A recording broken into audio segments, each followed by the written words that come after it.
tham pak më parë që do t'ju sjellim një sugjerim me cilin jeni ndeshur në çdo platformë të mundshme, por do sigurohemi që dhe ne në mesdrit si ekip t'i japim disa sugjerimet tona. E dini tashmë që Shqipëria është kthyer në një vatër të suksesshme kur flasim për turizmin mjekësor, ku shumë kush nuk zgjedh vetëm periudhën e verës, por atë gjithvjetore për ta zgjedhur Shqipërinë dhe për të mbjellë flokët. Është kaq e thjeshtë për të gjitha ato vajza gra që janë shqetësuar gjithmonë për dukjen e partnerëve të tyre.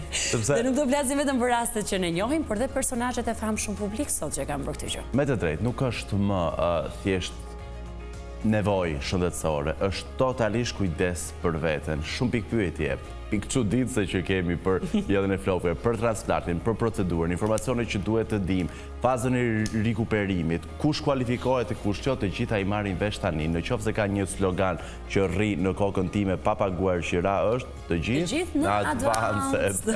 Edhe për të marrë për shumë persona jemi në studio me Fadion Gjokën, CEO i Advanced. Mirë se vjen, shumë kënaqësi të të kemi. Jemi së bashku. Gjithashtu. Për të folur për një domosdoshmëri të një pjesë të mirë, sidomos të meshkujve shqiptar. Kryesisht meshkuj, po. Kryesisht meshkujt. Mirë, Fadion, pse duhet të mbjellim flokët në këtë fazë të jetës, ku ne nisim dhe kemi rënjet e para, nisim me informacionet të para? Atëherë, fillimisht është e domosdoshme që të bëhet një konsult paraprake për të kuptuar fazën e rënjes ku ti ndodhesh, për të përcaktuar arsye dhe shkallën e rënjes dhe më pas vendimi i takon personit që dëshiron të bëhet me flok, po them, ose të bëjë mbjellje. A është vetëm estetike apo është edhe shëndetësore? Nga këto vite kemi kuptuar që ata që vinë për të mbjellur flokët kryesisht e ndjejnë pak atë pjesën që kanë diçka, i mungon diçka në jetën e tyre, pra ndjen më të plotësuar në moment që bëhet floku, pra është diçka që duhet bërë sipas këndvështrimit personal. Pra është edhe shëndetësore se ndikon tek gjendja shpirtërore dhe emocionale. Është vetbesimi më shumë se sa gjendja shpirtërore. Ndihesh më i sigurt kur bën flokë. E drejtë. Fation, për gjithë ata djemë dhe burra që e kanë ndërtuar këtë pyetje, a mundemi ne të mbjellim flokët edhe në verë, se atëherë po kemi pushimet? Patjetër, mbjellja e flokut mund të bëhen çfarë do lloj sezoni, është mikrokirurgji, nuk është një kirurgji e përfillt. Është e përshtatshme, pra edhe në sezonin e verës, nuk është se ka një lloj kufizimi, pra që bëhet në verë, nuk bëhet në verë. Ka disa arsye, pra kryesisht ky mit doli nga Turqia, nga Stambolli, sepse atje është shumë nxehtë realisht dhe u pa që kishin disa probleme me pjesën e mbjelljes flokut, nuk ka në gjë që e kufizon në Shqipëri të paktën për procedurën e mbjelljes. Arsyet kryesisht pse nuk e bëjnë mbjelljen është sepse njerëzit duan të shkojnë në plazh. Është mirë që të kufizohet paktën një javë mbas mbjelljes pjesa e plazhit, sepse është pjesa e infeksionit, rrezikut diçka, pra është një përkujdesje ose një parandalim. Është për të mirën e procesit dhe procedurës. Patjetër që është për të mirën. Dhe t'ja lënë një verë. Ai që do të ikim plazh të bukurës. Mos t'i vjet. Patjetër. Mirë. Fadion, cila kategori e meshkujve mund të mbjell flokë dhe cila jo? Mbjelljen mund ta bëjnë gjithë. Prandaj bëhet një konsult paraprake, kuptohet. Ka të persona cilët vojnë nga diabeti, ka persona cilët kanë bërë ndërhyrje në zemër, epilepsit ose gjëra të tilla. Është e mirë që mbjellja e flokut shmanget. Ka një arsye pse ne e shmangim, duke qenë diçka estetike, jo e domosdoshme, ndiqet një lloj protokolli për të qenë sa më të kujdesshëm dhe për mos pasur asnjë lloj problemi. Pra, besoj në Advanced keni patur raste kur ju keni bërë ato analizat paraprake përpara transplantit, ka rezultuar që një individ ka një problem të sidomos edhe te pjesa e HIV-it, hepatitit C. Pra, sëmundjet autoimune. Hyn edhe te autoimunet në varësi të llojit problematikës. Te autoimunet është një fushë më e gjerë që i përfshin këto gjëra, por që prandaj duhet të diskutuar paraprakisht dhe të themi nëse është i përshtatshëm për ta bërë procedurën. Pra, ne kuptojmë që çdo rast është individual dhe do vëmendje specifike. Është si ajo pyetja që sa kushton, po si ta themi sa kushton? Sa kushton, Fation? Sa kushton, po si mund të përcaktoj çmimin për diçka që nuk e di nëse bëhet pra mbjellja e flokut. Prandaj ne insistojmë te pjesa e kontaktit me specialistët tanë të fushës. Prandaj dhe konsultat i kemi pa pagesë, pra janë falas për këtë arsye.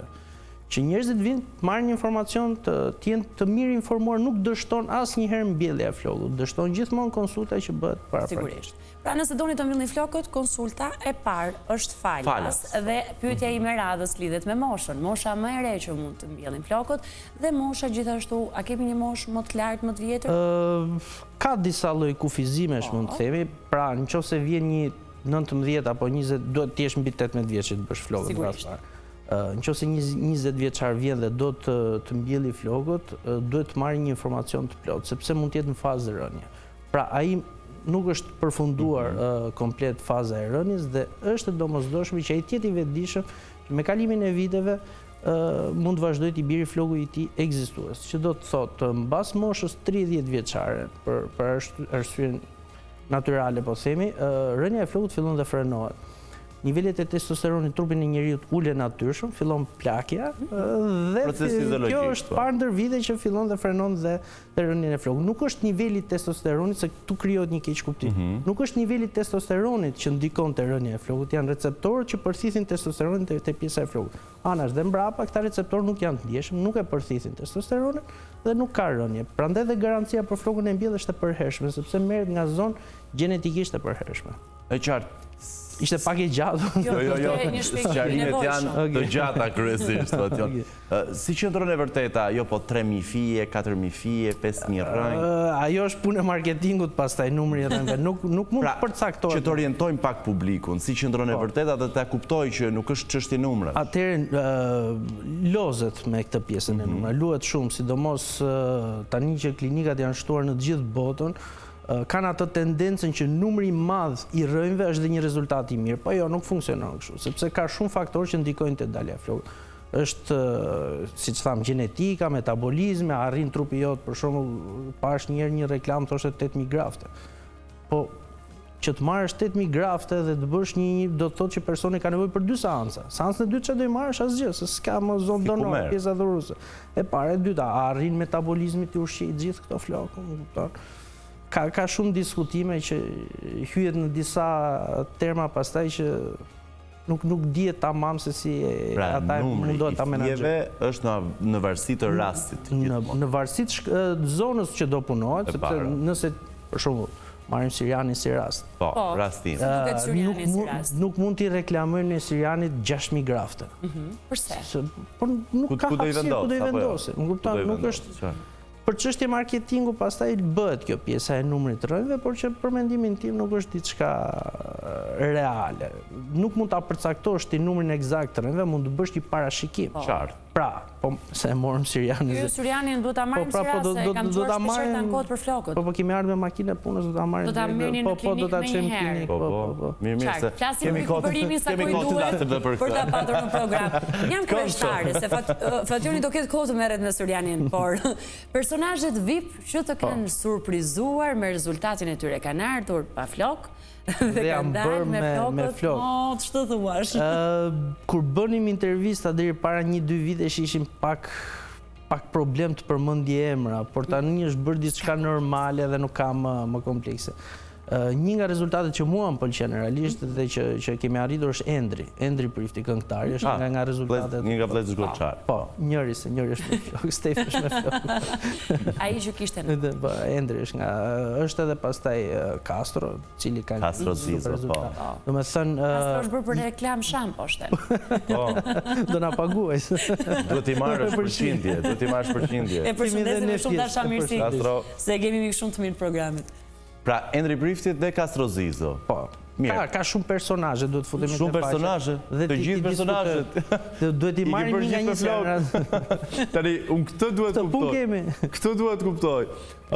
Pse të gjithë në advancet? Pse të gjithë personazhet publik në advancet? Shpreha lindi se gjatë konsultave, gjatë kontaktit me klientët, pam që ishte ajo pjesa që pse nxirrni vetëm personazhe publik, pse vetëm njerëz të njohur dhe një farë momenti po diskutonin dhe personazhet publike kanë më të thjesht për të shprehur në televizion, pra kanë më të thjesht pjesën e marketingut, dalin të flasin. Njerëzit po themi që nuk janë publik, që nuk janë mësuar dalin nëpër televizion, e kanë pak më kompleks kamerën, diskutimet dhe kjo ishte një nga arsyet pse ne kemi më shumë personazhe publik tek faqet. Dolëm me të gjithë në advancet për t'i thënë që ore, gjithë mund të vinë ta bëjmë flokun kush është ai i gatshëm për ta reklamuar këtë punë. Dhe kjo ka ndodhur. Duhet kuptoj çfarë ofron advancet që të gjithë vinë tek advancet. Rastet që ne publikojmë në rrjetet sociale janë më pak se 1/4 e punës reale që ne bëjmë. Ka shumë persona që domethënë bëjnë mbjelljen e flogut, janë super rezultate, janë rezultate që ne do kishim shumë dëshirë t'i publikonim, por është privatësia, është privatësia. Pra është teknika që përdorni, stafi mjekësor që ju keni? Janë gjitha bashkë për sa i përket. Që të orientojnë publikun, se një perëndi e di sa duan të mbjellin flok, por ndoshta nuk zgjedhin dot klinikën e duhur. Është edhe kjo pjesa e diskutimit, pra siç thash edhe pak më përpara. Konsulta është pjesa më e rëndësishme. Pra është shumë e rëndësishme që një person të ketë kontakt me një person nga stafi i klinikës, kryesisht stafi mjekësor, cili të udhëzojë dhe të t'informojë sakt për sa i përket mbjelljes flogut. Pra çfarë mund të bëhet për rastin tuaj? Rastet janë gjitha specifike, ndryshon lloji i flogut, ngjyra e flogut, ka shumë specifika për të arritur atë rezultatin e duhur, pra. E drejt Fation, kam një pyetje se jam shumë e shqetësuar edhe për kolegun tim, që është e vërteta. Në rast se Syriani vendos të mbjell flokët, çfarë ndodh me në të? rast Sa se kohë duhet? do ja mbjellim. Do ja mbjellim Syriani thua, prit të lutem. Regjia na ndihmon me një plan tek Syriani. Ngri pak vetullat lart. Ti Syriani, ke nevojë për të mbjell flokët? Shumë nevojë për mbjell flok. Ka pak bardhësi kur. Bardhësinë e kanë shpirt, nuk e kanë. E kanë në shpirt, me sa duhet në flok. Gjendja që përjeton, gjendja emocionale, psikologjike që përjeton dikush i cili ka nevojë për transplant flokësh dhe prandaj ne i bëjmë këto biseda. Ku ndodhet atë Advanced, Fation? Ne ndodhim te rruga e Dibrës. Te Selvia, pra është kompleksi i cili ndodhet dhe klinika, ka sot është shumë e lehtë për ta gjetur. Sigurisht. Janë tabelat dhe të gjitha. Për sa i përket mbjelljes flogut, si përcaktohet pra nëse Syriani ka nevojë për ta bërë mbjelljen e flogut? Se sa kohë i duhet për t'i mbjell? Procedura zgjat, sepse është procedurë mjekësore. Për rastin e Syrianit mund zgjasit 3 orë, 4 orë në varësi të llojit flogut. Pyetja që i thash ngri vetullat lart. Aty ku mbarojnë rrudhat e ballit, aty fillon dhe herë lajni ose është përcaktimi për të bërë. Pra këtu? Po, pak më lart se ule bëre vetullat, e çove te vetullat. Bëri vetulla, vërtet. Kam një palo, Alma.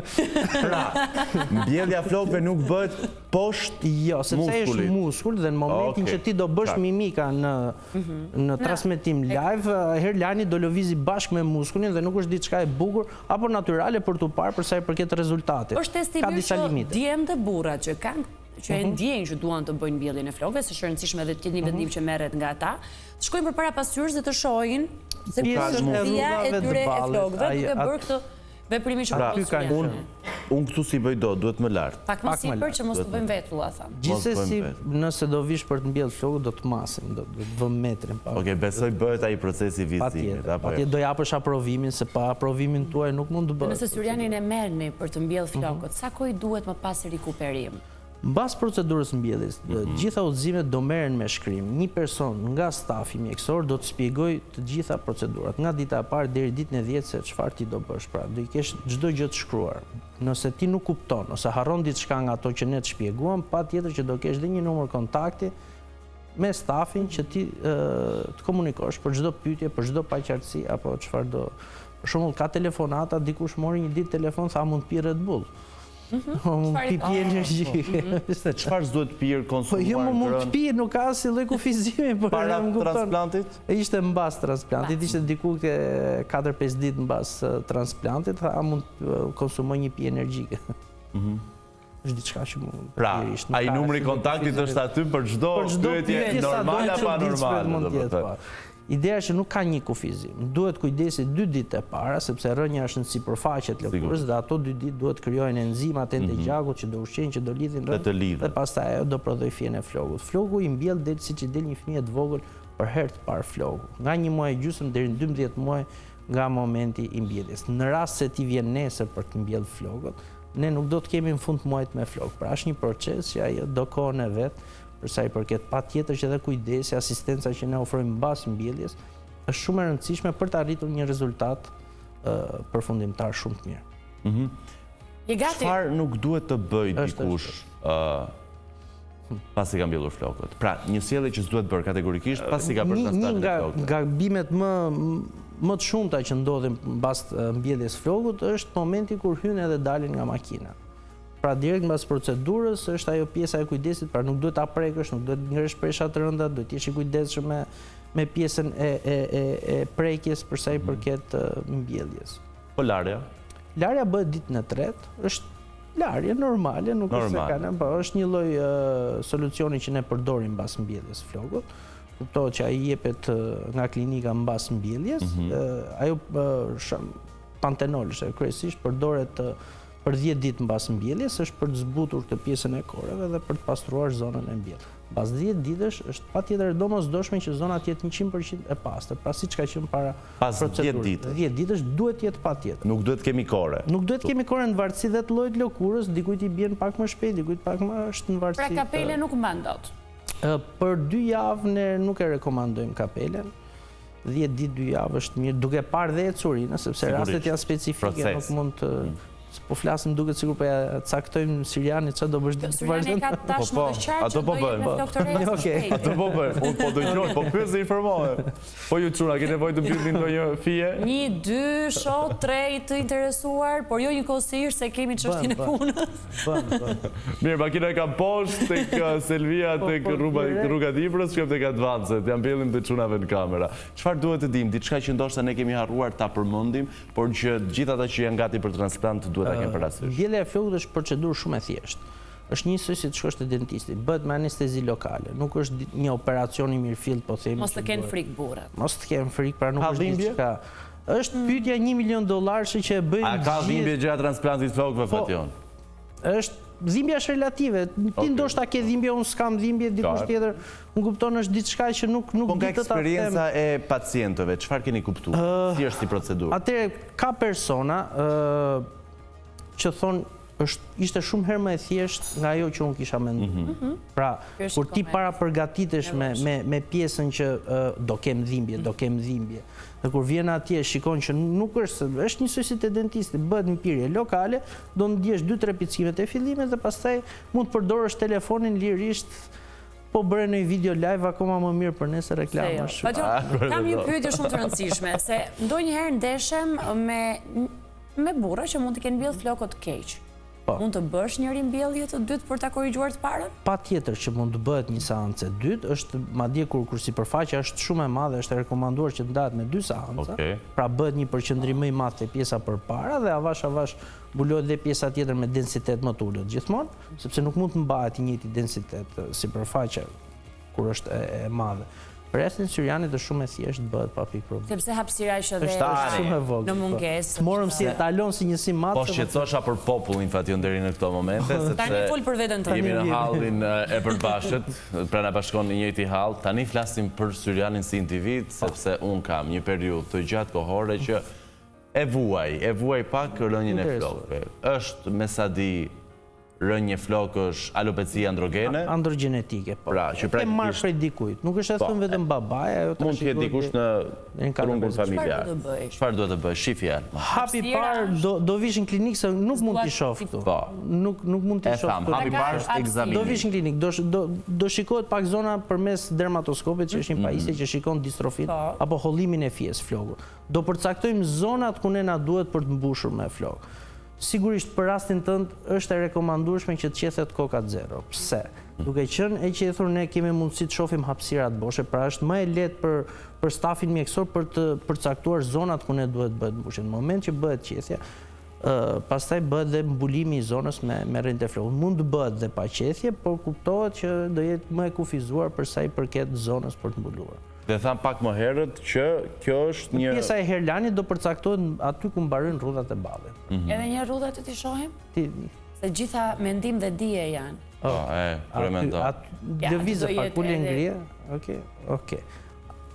Me zipres, ta shoh kolegun me flokët e reja. Ai e gati. Jam gati ta shoh kolegun si Gjorga. Shumë bravo pastaj. E fundit jemi në sekondat e fundit. Qethja duhet bërë se s'bën zero para transplantit flokëve, apo mund bëjmë dhe ndërhyrje me flokë të gjata? Jo, ata janë staf mjekësor, nuk është se din të qethin mirë. San berber, po thua. Pra mund të lënë ashtu harta. Jo, harta nuk lënë 0-0. 0-0, më mirë 0-0. Pra se është e rëndësishme. Kjo dhe e bën më thjesht procesin për ndërhyrë, besoj. Për të bërë shpeshtimin për të arritur rezultatin është më mirë. Jo vetëm procedura, pra nuk është se krijohet ai ide që doktori do punojë më lehtë, jo. Mbas mbjelljes, kur janë flokët e gjata, ti do fillosh pastrimin e kokës. Floku i gjatë, sido që të jetë, na krijon një lloj dëmtimi të rrënjve. Ka disa faktorë pse ne preferojmë ta. Që më mirë 0. Për këto raste kur ka nevojë për shpeshtim është më mirë 0. Kur janë hapësira të vogla që janë komplet bosh, edhe mund të shmanget qethja 0, por gjithsesi ne rekomandojmë që të qethet. Patjon, falenderojmë shumë, u je përgjigjur një mori pyetjesh në kohë rekord. E vlerësojmë shumë sinqerisht gjithë të bisedë dhe uroj që të jetë dobi të gjithë atyre që kanë nevojë dhe nuk janë tjerë që nuk kanë flok. Unë, Alba, Fatjoni dhe çunat e kamera që kanë nevojë për një transplant, të gjithë në Advanced. Ne jemi vetëm pas pak, qëndroni me ne.